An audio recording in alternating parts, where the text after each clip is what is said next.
A small twin-engine plane crashed in Kentucky, killing 4 people. But what's so remarkable about this is a 7-year-old girl on that flight survived. It's an unbelievable story. Let's bring in CNN national reporter Nick Valenti. Nick, it's amazing that this girl survived, and with non-life-threatening injuries, she got up and started to walk. Yeah, it's just incredible. I mean, some people would call this a miracle, clearly. Yeah. This small twin-engine plane took off from Florida on its way to Illinois, and at some point mid-flight, the pilot reported some engine trouble. They lost contact. Now, this 7-year-old girl walked 3/4 of a mile through very rugged terrain. Larry Wilkins was at home, fortunately, 71 years old. He says his Dachshund started barking at the door. He was on his way. He had just finished watching local news, on his way to the computer to check Facebook, when he goes to the door and he opens it, and he says this is who was behind it. I went to the door, and there was a little girl, about 7 years old,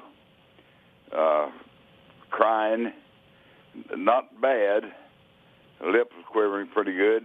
She was pretty bloody, she had bloody nose, and her arms and legs were scratched up real bad. And she told me that her mom and dad was dead. Just incredible. 4 people died in that plane crash. A 7-year-old girl luckily made it out alive. He said that when she showed up at the door, guys, she was barefoot. She had one sock on, dressed for Florida weather.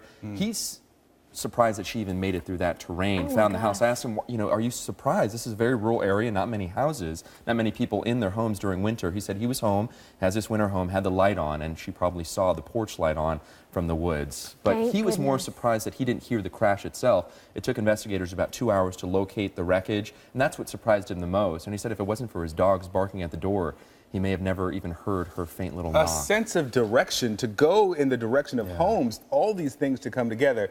No wonder people are calling this a miracle. Yeah, and he said that it was really difficult for him to sort of make out what she was saying. She was in shock. You know, and when investigators showed up, when the EMTs showed up, they put a neck brace on her. She was complaining of a superficial injury on her arm, on her left arm, and she wanted him to go with her to the hospital, but because he's not a family member, you know, he couldn't go along with her to the hospital. We do understand, though, that she may have an older sister, and that may be where she is right now. We're not identifying her. Her name is out there. Her family's name is out there. A 7-year-old girl, he's calling her the bravest little girl he's ever met.